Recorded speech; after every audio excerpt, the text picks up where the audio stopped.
Hello, it is 10 a.m., so we're going to go ahead and get started. We appreciate you setting aside time from your busy schedule today to join us for our cadre. Please do mute your mics and turn your cameras off, as this will allow for participants to focus on the presentation. First, we're going to introduce ourselves. I'm Shoshana Dotson, and I provide technical assistance for Titles 1 and 5. And I'm Erin Sudduth. I'm the branch manager for the Title I Part A Support and Improvement branch, and Title V is within that branch.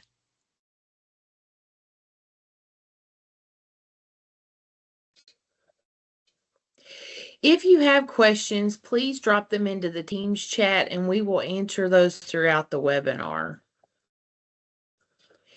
Here's an overview for our cadre today.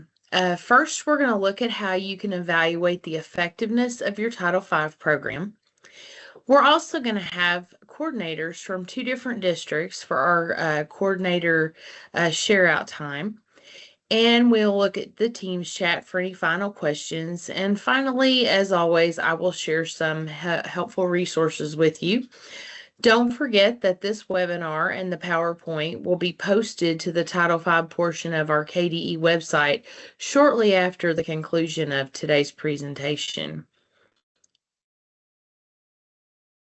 If your district already has a process in place that you use to evaluate the effectiveness of your Title V program, please share that in the chat.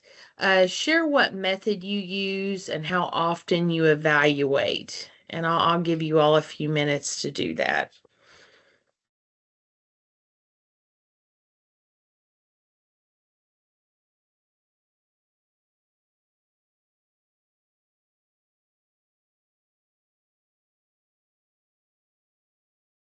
Yeah, I see a couple of you in there.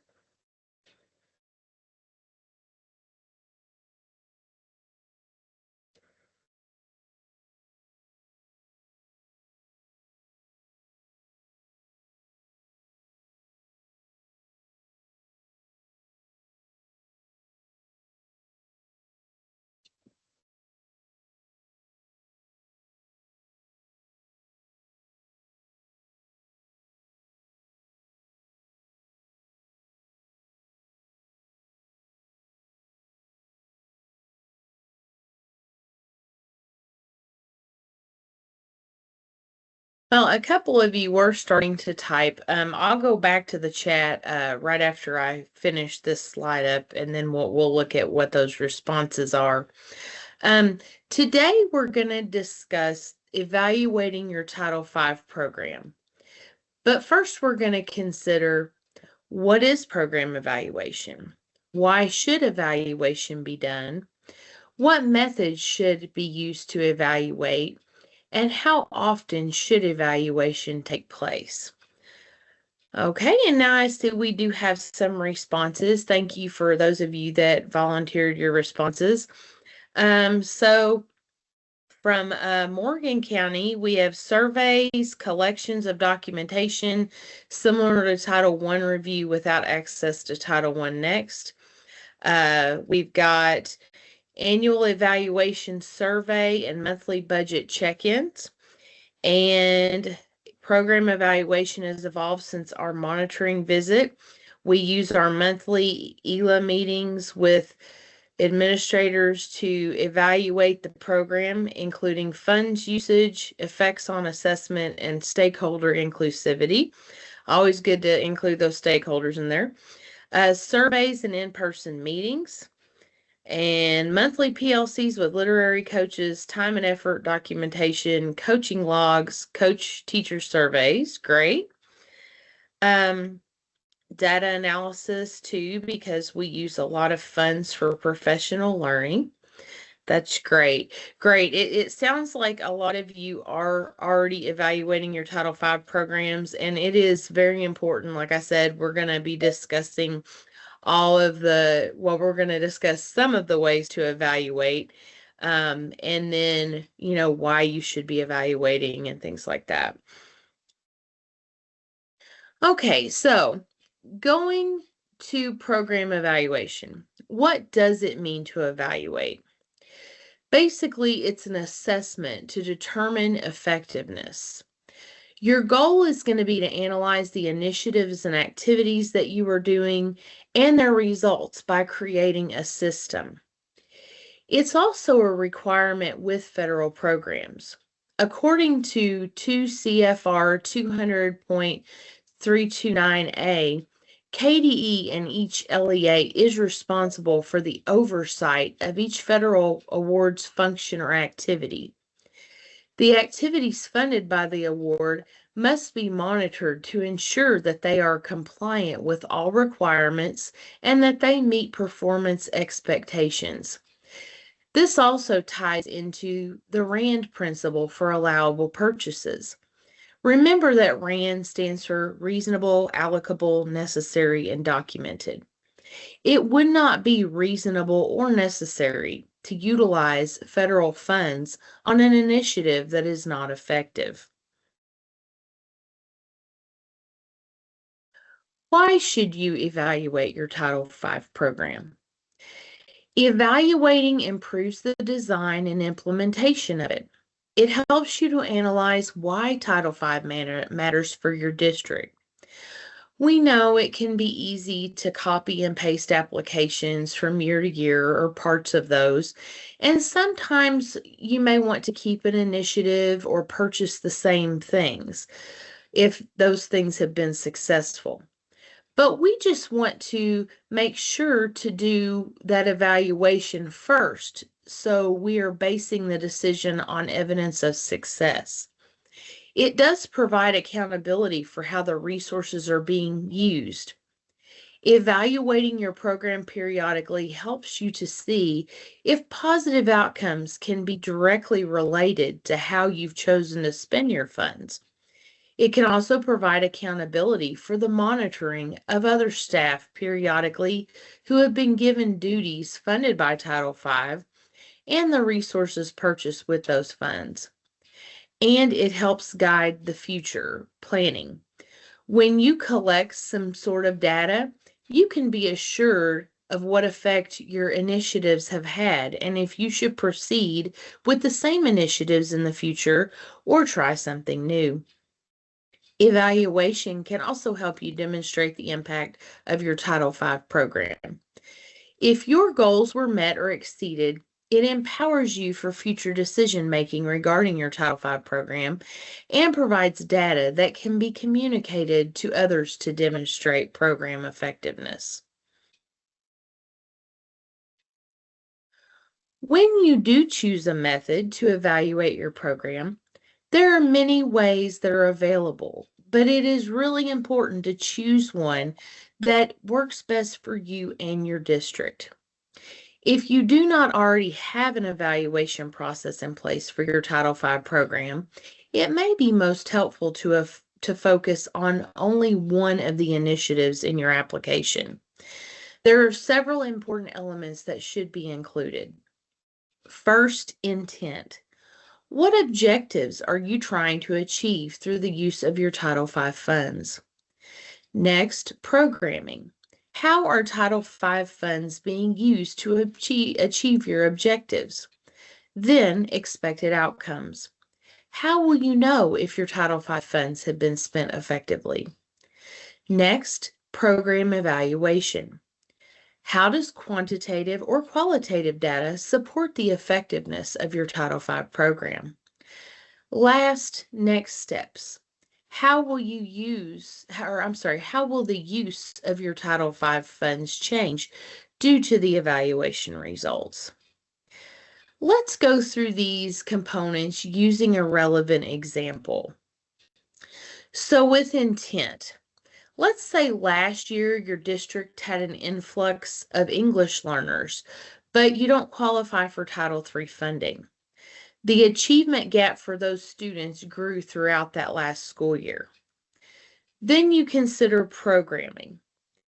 You use some of your Title V funds to hire bilingual paraeducators to provide additional classroom support and interventions for the EL students for this school year.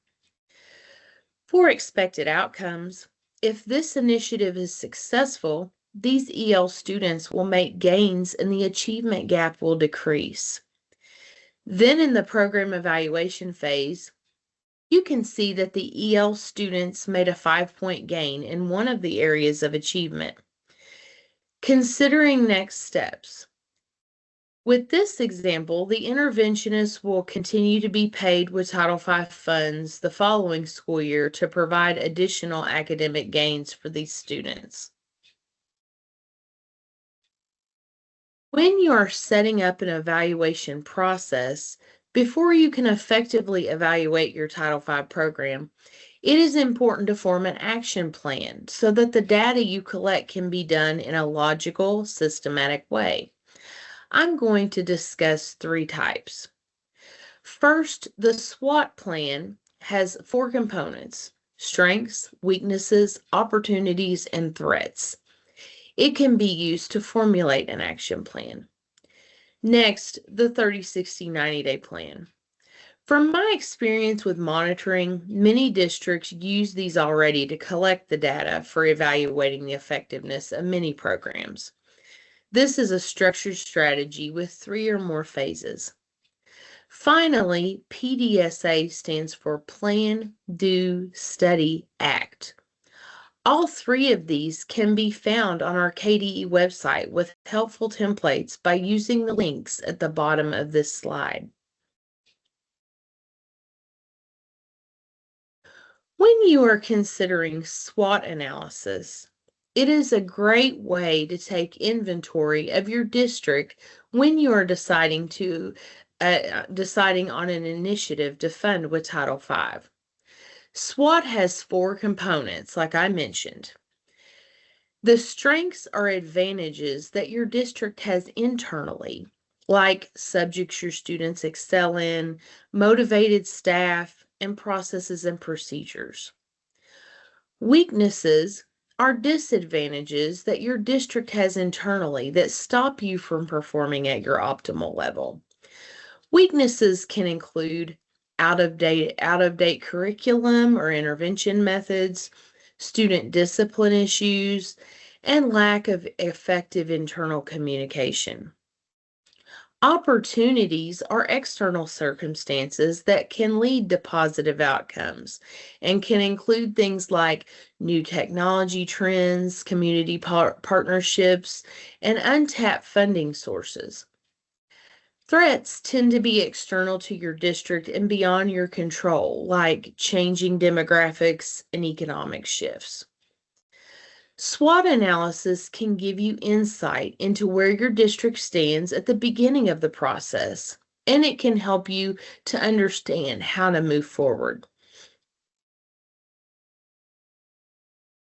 Once you've assessed your district's strengths and weaknesses, it's time to develop an action plan. The first one I'm going to discuss is the 30, 60, 90-day plan. As you see at the top of the slide, it says plan title goes here.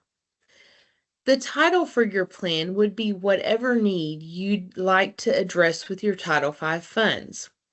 For example, reducing novice reading scores on the KSA. Your first step with a 30, 60, 90-day plan is to create a horizon goal. Your horizon goal is the overall future you'd like to see for your district. For example, no novice reading scores on KSA. Although this is called a 30, 60, 90-day plan, this one extends out to 180 days. This would be ideal for collecting data to evaluate your Title V initiative throughout the year. The 180-day goal section would record what you want to accomplish this school year with your initiative. It should be related to that horizon goal and based upon the current state of the need that you have.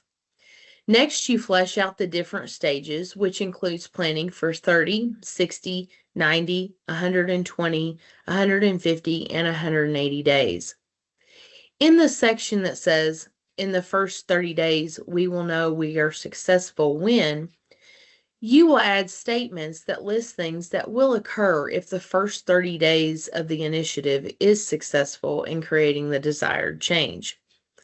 The measures evidence section would have a list of data points that would be collected. These can include map scores, surveys, and walkthrough data, or whatever makes sense for the initiative being evaluated.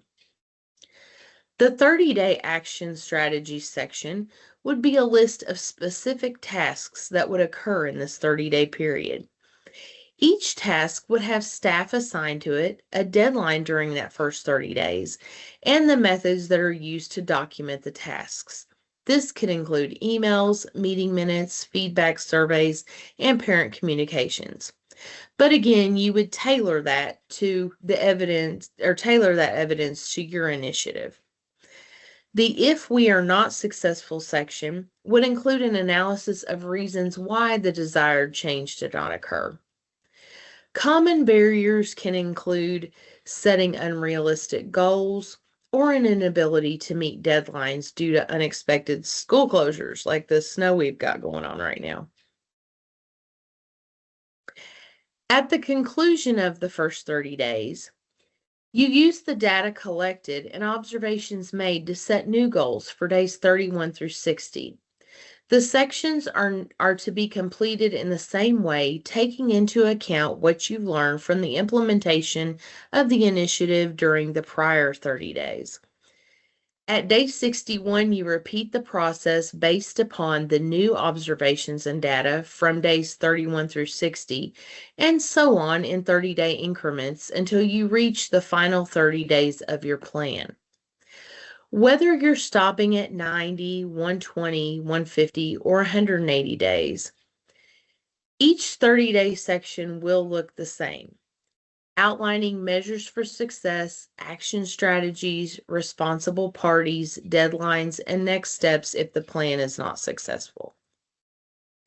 Finally, you end the cycle by creating and carrying out a plan for days 151 through 180. Once the 180-day cycle has ended, you complete the next step section. This would be a summary of the entire 180-day period that includes thoughts on how to move forward. This would be the time to consider whether it is reasonable to continue to spend your Title V funds on that same initiative again for the next school year. The second quality tool we will discuss is the PDSA. PDSA is a continuous cycle. When you plan, you define the change you want to take place and the initiatives you will choose to make that change happen, predict the results, and then design a way to measure the change throughout the process. When you do, you put the initiatives you've chosen into action, collect data, and document how the initiatives were carried out. Studying involves analyzing the results produced, comparing those results to the predictions you made in the plan phase, and thinking through the positives and negatives of the process for the next cycle. The act step is when you decide how to move forward based upon what you've learned from your results. At that point, you choose to continue with the same initiatives, adjust the initiatives or how the original initiatives were implemented, or start over and try something new for the next cycle.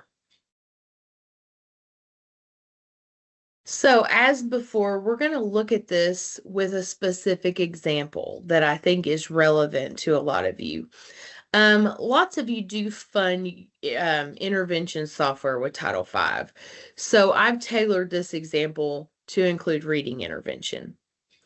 First, we start with the goal of increasing reading scores for all third graders. In the plan stage, we develop a hypothesis about what could possibly achieve our goal and what work needs to take place before the testing of the hypothesis begins. In this case, we are assuming that if students participate in a reading intervention, that their reading scores will increase. Our pre-work would be to purchase the intervention software and train teachers to use it effectively and also to analyze previously collected data to determine students' current reading level. In the do stage, we are going to outline the process to achieve our goal and collect data. With this example, we are going to assign all third grade students to spend 15 minutes a day on this software, which is tailored to their current reading level. The data we collect will be MAP score data for reading throughout the entire school year. In the study stage, we look at the results and draw conclusions.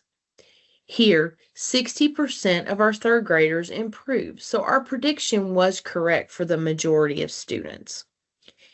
In the act stage, we decide to abandon, adapt, expand, or adopt.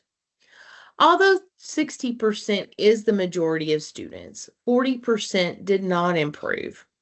This leads us to believe that the 60% can continue the intervention process as before. For the remaining 40%, we would begin a new cycle where we will plan to consider adding additional interventions or to use completely different interventions entirely.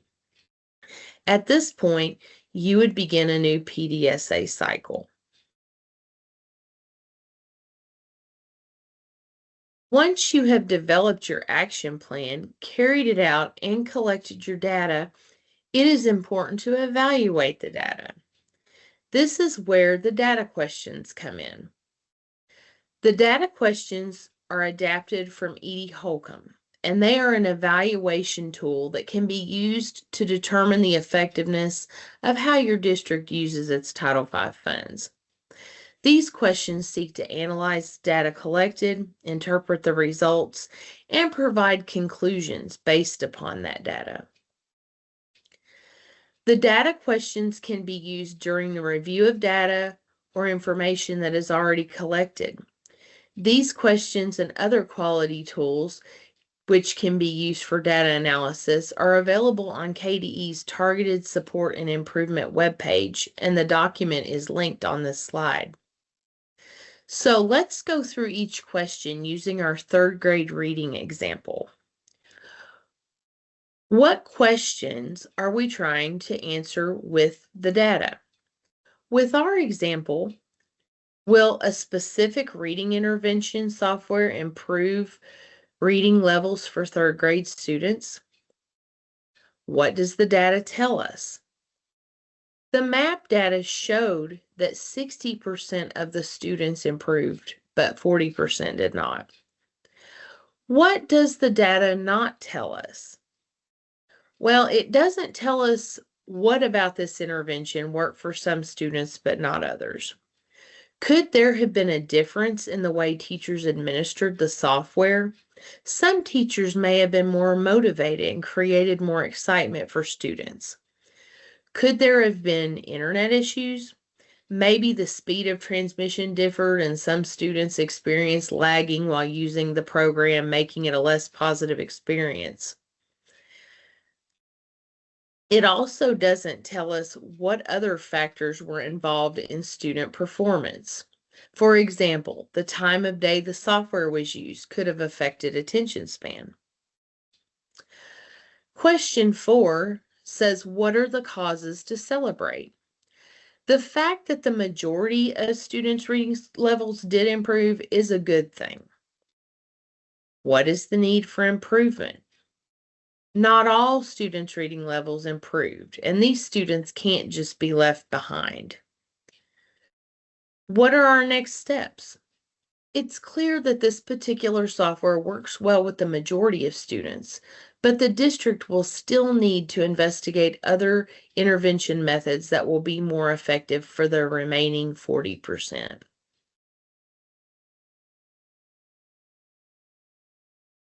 We've discussed the evaluation process, but how often should you evaluate? Ideally, you would pick several points during the year to evaluate. Since KDE recommends meeting with your finance officer to align the GMAP application to the EERP budget quarterly, that might be a good time to go ahead and evaluate the effectiveness of your Title V program according to the method you've chosen. If you choose a 30, 60, 90-day plan, you could use the data questions to evaluate at each of the built-in time periods. At a minimum, an annual evaluation is needed. Maybe pick a time during the summer to conduct the evaluation to determine how successful the initiatives from the previous school year's application was. This will provide insight into how well those funds were utilized and if a completely new application should be submitted for the next school year or if a few simple revisions need to be made. Okay, before we move on to our next section, is there anyone that has any questions or would like to volunteer ways that your district evaluates your Title V program? Please feel free to put those in the chat.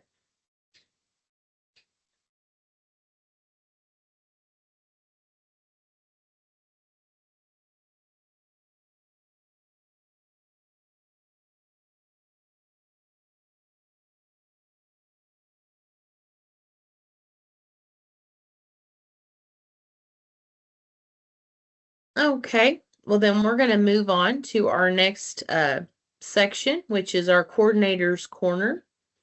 Not long ago, I did incorporate this into our time together.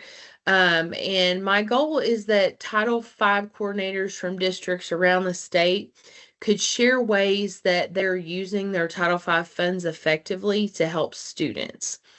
Today we have some guests from Carter County and Allen County that have volunteered to speak to you. I'm going to turn it over to them, and we're going to start with Carter County. Before each of you speak, please introduce yourself and tell us a little bit about your Title V program.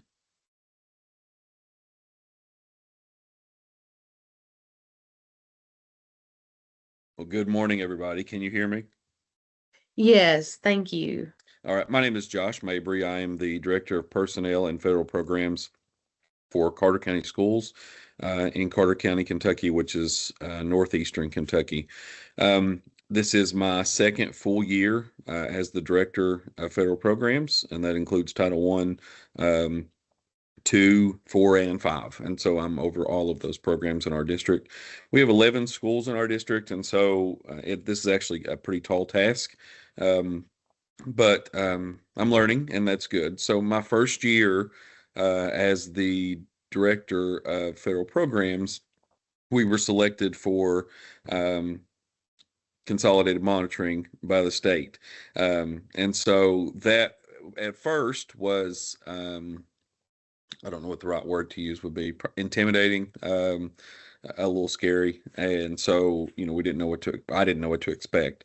It ended up being a blessing in disguise for us, because what I discovered was that in my first year, we had some things in place that were really good, but in my first year, I didn't have enough time to set up systems that maybe were not meeting the needs that we needed to meet. And so when we had our consolidated monitor visit, I was able to take all of the information we gained from that, all of the suggestions for improvement, all of the things that we were doing right, and then start building our system based on current up-to-date feedback from KDE. And so that is kind of our story in a nutshell. We had consolidated monitoring visit last year. We actually just wrapped up finishing that up in the fall of 2025.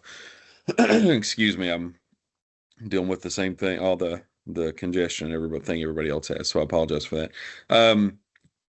So just a couple of things that I wanted to highlight. First of all, the training was on the job. The first year we had with consolidated monitoring, I want to highlight how helpful everybody was. And so if you're out there and you're looking at consolidated monitoring, I was nervous. When you hear KDE is coming to your district, you forget that these are people too. They have, there's not robots working for the State Department. And everybody's kind of on your team and wants you to be successful. And so that's really important to know. And it's something that I learned very quickly. And so I will say that we appreciated everybody who came to our district, who helped with the process. And even those who didn't actually come on the to our district with the consolidated monitoring, anytime I've reached out to anybody at KD and said, hey, I don't understand this. And some of my questions are quite um, uh, maybe on the nose after I thought about it for a second. This is how this works. Okay, good. Or things that I thought I was doing perfectly correct, and then I was like, okay, that's really not how you do that. This is what we're wanting. And so everybody has been super helpful. The consolidated monitoring visits the visit was fantastic. It went really smooth, and then we were able to make some corrections to our program from that visit that did nothing but improve student achievement, which is really what all of this is all about. And so real quick, I'll just highlight kind of what we do. I put it in the chat too, but we have a monthly ELA meeting with our administration at central office. And so all principals from all of our schools come to central office once a month, and we're able to look at student data. We're able to look at financial budgets. We're able to look at where money has been spent, where money's being allocated, what we're using money on. Is that effective? And to the point of the presentation earlier about 30, 60, 90, that's essentially what we're doing. Is every 30 days we are looking at the program and going, okay, what are we doing? Is it effective? How do we know it's effective? And then making real-time shifts from what is not working to what should work and what is working, again, with the entire goal being student achievement across the board. And so and I feel like in my second year since our consolidated monitoring visit that we were making real progress with that, and our systems are becoming stronger. And so I'll stop talking now and see if anybody has any questions. And if not, again, let me say how much I appreciate all of you all and the assistance you provided. Well, thank you, Josh. Anyone have any questions for Josh Mabry from Carter County?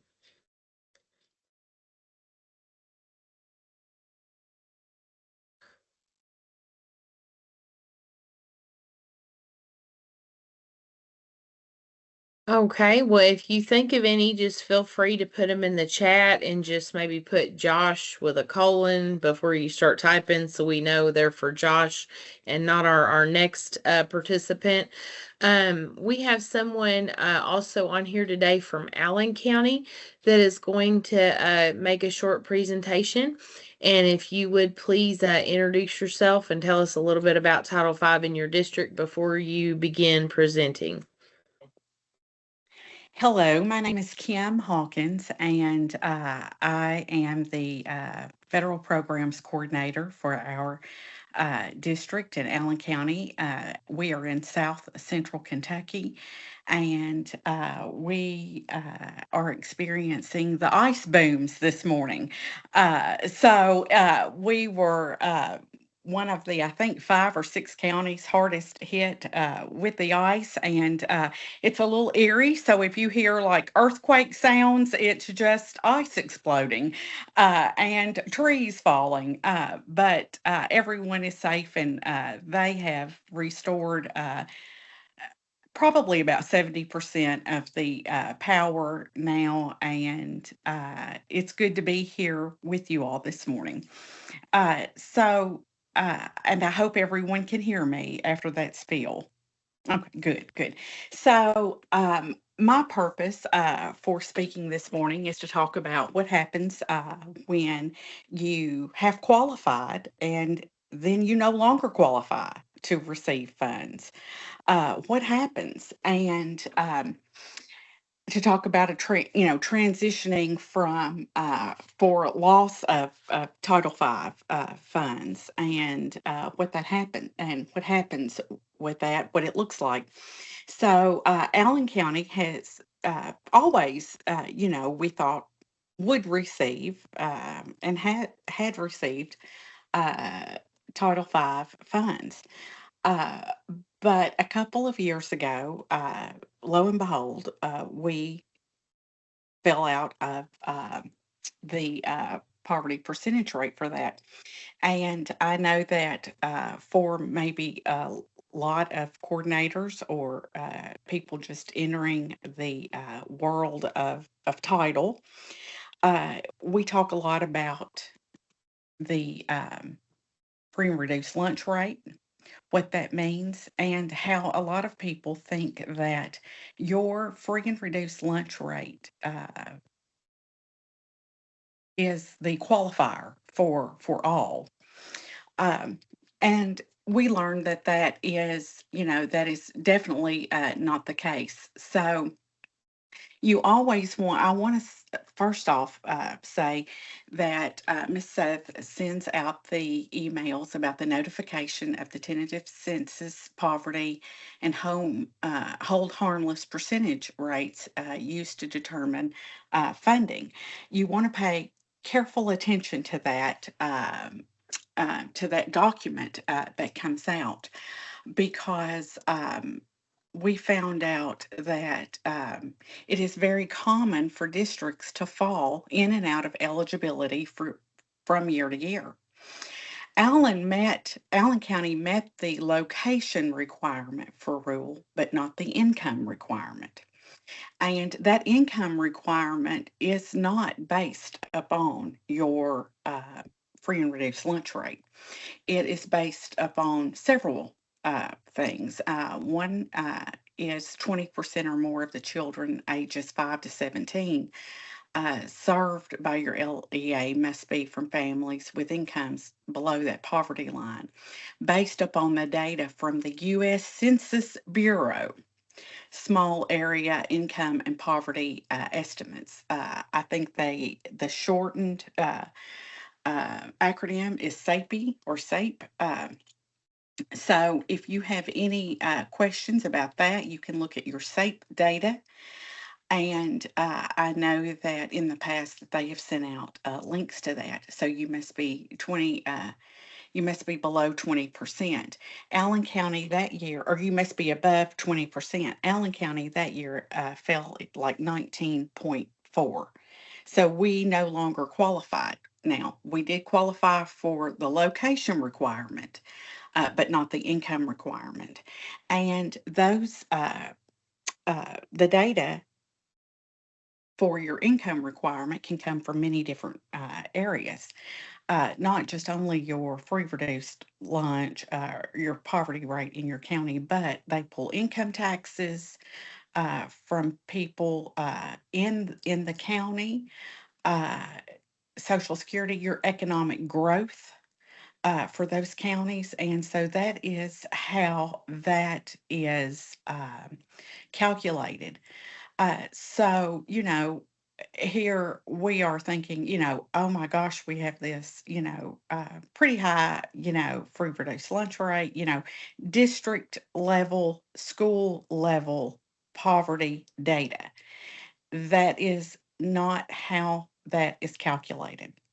So pay careful attention to that.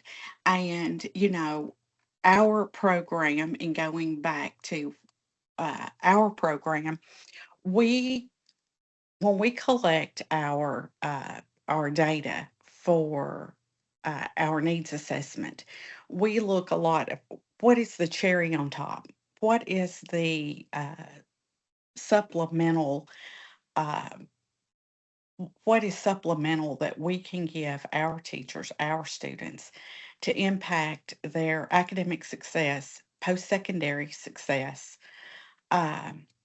and when we look at that, we look at the things that we could give them that they have indicated a need for, that otherwise we would not be able to fund.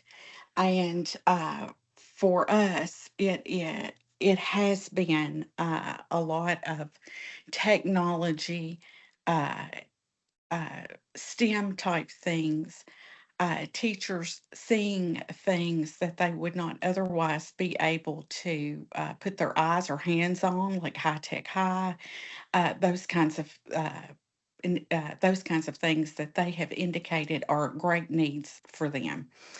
Uh, with the ever growing and ever expanding roles of technology for students and teachers in the classroom. So a lot of ours has focused on that. But going back to a transitional plan for the loss, if if you drop in and out, we look at categorizing expenditures as one-time, short-term, or ongoing. Short-term or one-time activities that we would not otherwise be able to fund, and that is included in our needs plan. And so we don't. It is important for us that we do not put permanent positions or salaries in Title 5. So when you're adjusting those scope and frequencies of maybe non-essential initiatives, salaries, those kinds of things, Title 5 probably wouldn't be the place, even if it's on your needs assessment, that you would want to put those. You want to provide clear messaging focused on student support. So you really have to back up and punt. Where are you going to be able to take things from that other than your Title 5 program? Capacity building needs for future funding cycles, we look at that.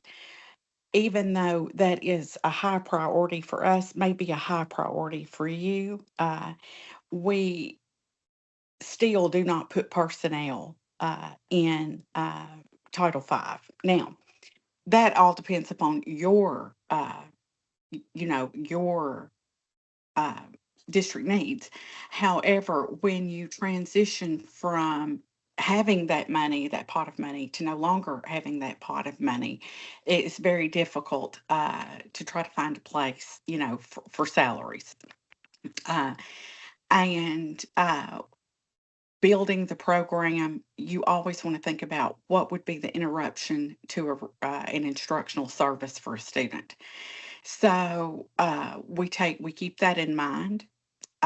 We keep the federal compliance of supplement, not supplant, in mind. We are always ready for a budget adjustment and what causes the minimal disruption to students and staff. So therefore, those things of needs assessments with technology, we can I don't know that we can do without some of them, but they are much easier to transition out when you are a district that may flow in and out of that funding source qualification, when you may flow in and out. So I guess the takeaway for us for Title 5 is knowing that we can at any given year qualify or no longer qualify.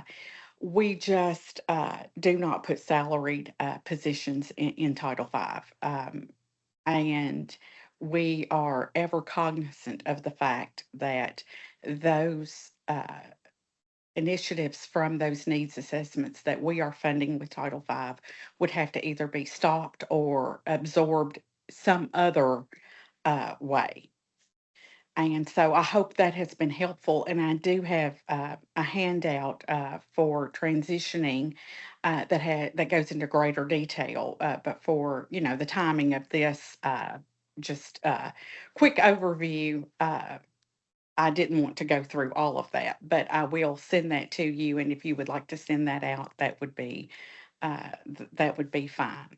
We are all at home today due to ice, so my access has been limited, but I would be happy to send that out, and I hope that you found that helpful. Yes, thank you so much, Kim. Yes, please email that to me, and Aaron and I will look over it. And if anyone would like to request it, you could do that. There's actually some blank space on the survey that's going to be included for you all to fill out at the end of this. Or you can just shoot me an email and say, hey, could I please have access to that document that Kim Hawkins talked about? Also in our chat, if you're able to access the chat, you just go to the top banner of Teams and you'll see the word chat with a little speech bubble. If you open that up, Erin has posted some helpful resources for us. The first one says, if you aren't familiar with census poverty rates, there is an overview in our Title I webinar last month, and she linked the webinar for you. And then she also commented that there is some really good information in the Title V handbook, which she linked there for you. Don't forget that a Title V handbook was created and approved, and I think I sent that out to everyone via email during the fall at some point. But please use that link if you haven't and review it. And it does go through examples of SAPI and how you fall in and out of eligibility. And thank you so much, Josh and Kim. I really appreciate you all sharing with us today. And again, this is something I really want to keep going because I feel like this is probably more helpful for you all than anything else we do, for you to hear what other people out there are doing, tips they have, resources they can share. We have Josh. This is just his second full year, and Kim has been in her position for several years. So I'm going to try to get a variety of people to speak to you. If you would like to be part of this and speak and tell other people about what you've got going on in your district, please reach out to me via email, or there is also a spot on the survey that you can complete to let me know that you want to share.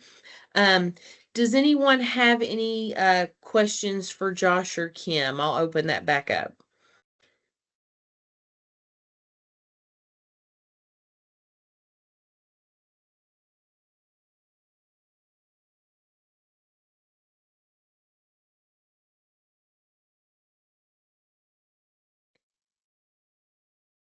Okay. Now just time for any last minute questions anyone had. I know I gave you all a whole lot of information. If you have any questions about any of the tools that I went over, how to use them. I know a lot of you are familiar with the 30, 60, 90-day plan, but at the same time, we didn't want to just assume everyone was, even though it seems like a lot of you are. So any questions you have at all, if you have questions for Josh or Kim as well, I'd be happy to forward those to them. And just one last thing, if you wouldn't mind, if you didn't already comment before, or if your kind of your mind has changed about where you want to go, could you please add a comment to the chat regarding what type of method you would like to use or you'd be most likely to use with your Title V program and why you think that would work best for you? I'll give you just a moment to do that. You may also realize that, you're using one of those things, but maybe you don't call it that in your district, or your form doesn't look like the templates that Shoshana shared, which is totally fine. But, you might still be doing something on a 30, 60, 90 schedule. You just call it something else. Okay, it looks like most of the responses are saying 30, 60, 90. Yeah, that's a pretty standard process that most districts already have in place. So, lots of you already have good resources on how to create those. You're probably, it's just like old hat for you. So if you haven't started developing a way to evaluate your Title V program, it's going to be really important to do that, to start looking at that, to make sure that we are using our federal funds wisely. Okay, and we got more 30, 60, 90-day plans popping up. Okay, feel free to continue to add, or if you've got a question you want to add. So with our helpful spotlight resource spotlight, as usual, I'm going to spotlight our ESEA Now emails that come out. KDE again has chosen to fund that for all of our districts that receive Title V. and well, Title I actually, but Title V is part of that.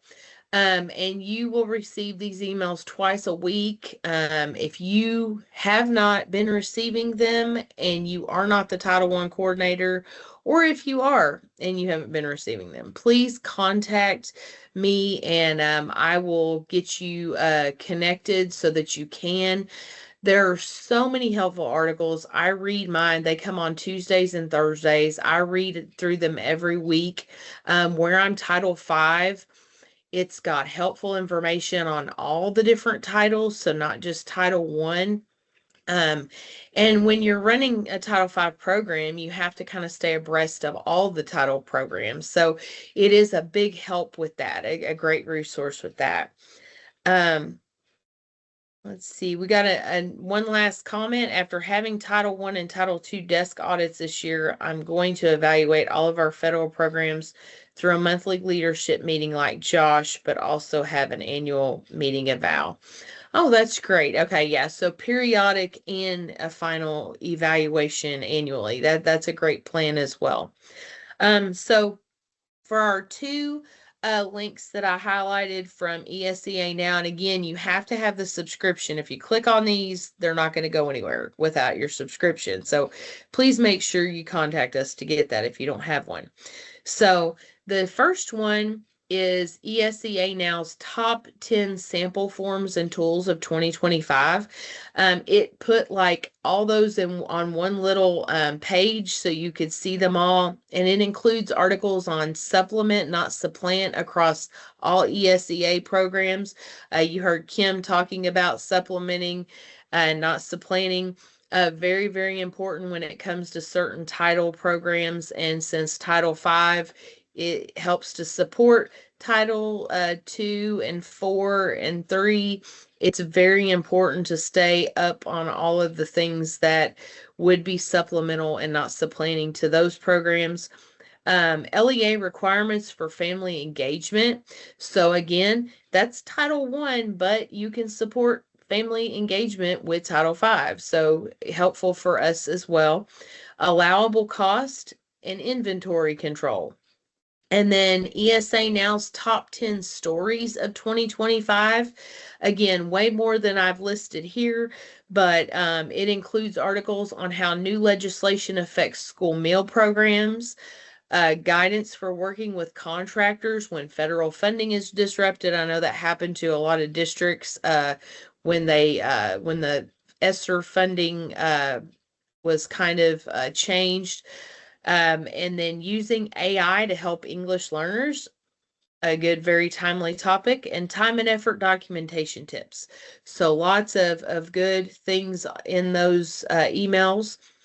Thank you for attending today. And again, I do appreciate your time and desire to provide the best Title V guidance for your district. Please feel free to contact me at any time, either by phone or email. I've got my contact information there on the slide. Don't forget that this webinar and the PowerPoint will be posted to Title V shortly after we end today. And the links to the past presentations, they're up for about a year and then they go away.